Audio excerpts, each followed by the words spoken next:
Pastor Jeff, ako po si Charlie, 42 anyos ang akin pong edad. May asawa at 2 anak. Ang hirap pong magpalaki ng mga anak lalo na at nag-aaral sila. Ang parehong anak ko ay mag-high school at kung kailan dapat ako'y nag-iipon na ng kanilang pang-college, saka naman po ako nawala ng trabaho. Isa po akong casual worker sa isang pribadong opisina sa Makati.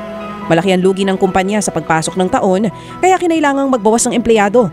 At dahil casual ang aking work status, ako ay isa sa mga naunang na-layoff. Naghahanap po ako ngayon ng trabaho.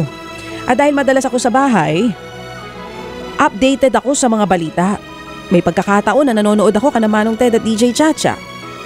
Sa programang ito nadiskubre ko ang Anong Say Mo Brad. Pastor, napakaingay ng mundo. Kabi-kabila ang problema na inuugnay sa korupsyon.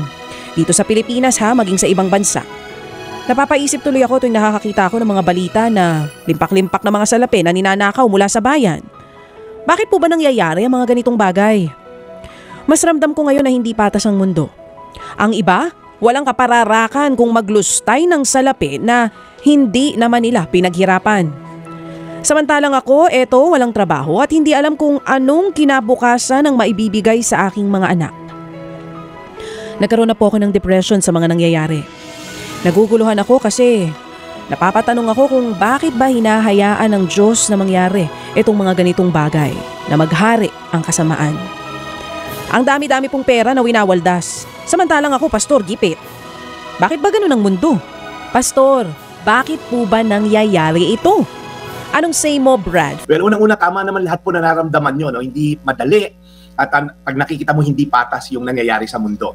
Walang masama, wala namang masama na umamin na pagod na tayo, nalilito, minsan nagdududa. Marami sa Biblia, dumaan din sa ganyang tanong, Kuya Charlie, para alam mo na hindi ka nag-iisa. Even si Haring David, sabi niya sa isang salmo, bakit Panginoon yung masasama gumiginhawa? Samantalang yung mga tapat nagdurusa. So hindi ka nag-iisa sa nararamdaman mo.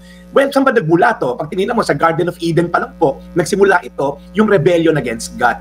May command ang Diyos, you are free to eat from any tree dito, Adam at Eve, pero huwag niyong gagalawin yung 2 puno na yon, yung tree of knowledge of good and evil and tree of life.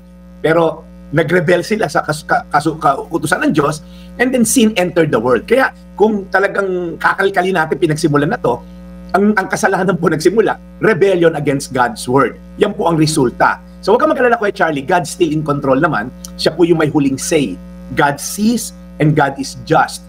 Ang katiwalian at korupsyon po, hindi lingid yan sa mata ng Diyos. Sabi sa Galatia 6:7, huwag ninyong linlangin ang inyong sarili. Ang Diyos ay hindi madadaya ni numan. Kung ano ang tinanim ng tao, iyon din ang kanyang aanihin. Maaring sa ngayon, Kuya Charlie, parang feeling mo walang hustisya, pero ang Diyos ay tapat, darating ang kanyang katarungan. Makalusot man yung mga korap dito sa mundo na to, namatay ng mayaman, namatay ng marangya ang buhay, namatay sa kasalanan, okay? Meron pong impyerno naghihintay sa mga taong pinili na tumalikod sa Diyos nung habang sila nabubuhay. At Kuya Charlie, tandaan po natin, ang tunay na kayamanan ay hindi lamang pera. Totoo, kailangan natin ng pera para mabuhay, pero paalala ni Jesus, huwag kayong mag-ipon ng kayamanan dito sa lupa. Mag-ipon kayo ng kayamanan doon sa langit. Hindi mali maghangad ng maayos na kabuhayan, pero ang tunay na seguridad po ay nasa Diyos. Konting application lang po. Unang-una po, maglaan tayo ng oras araw-araw sa panalangin. Kahit 10 minuto, minimum, magdasal tayo sa Diyos. Pangalawa, ilista natin yung maliliit na pagpapala natin. Have a heart of gratitude. Halimbawa, may pagkain sa mesa para sa pamilya, magpasalamat lang tayo dyan. Yung small act of gratefulness, makakatulong ito laban sa depression pagka tayo po ay nagpapasalamat. At pangatlo, iwasan siguro nating mag-consume muna po, Kuya, na maraming social media. Minsan kasi dami ring fake news nagkakalat sa social media. So iwasan muna po natin siguro para hindi tayo lalo ma-depress kung yan ang source natin. At maghanap po tayo ng suporta sa church community. Kaya po again, Kuya, meron lang mo akong sasabihin sa inyo. Every time tatalikuran natin ng kautusan ng Diyos. Since October 5, 2020, nagsimula na ako dito, puro kautusan ng Diyos. Maglilimang taon na ako sa October dito sa programa na to. Lagi pong kinakampanya ko rito, sundin natin ang mga kautusan ng Diyos. Pag yan ay ating tinalikuran, puro pagsisisi lang ang ending natin. Kaya again, sa tingin natin, para wala nangyayari, ang Diyos po is always in control. Huwag po tayong mawalan ng pag-asa. Galatia 6:7, huwag ninyong linlangin ang inyong sarili.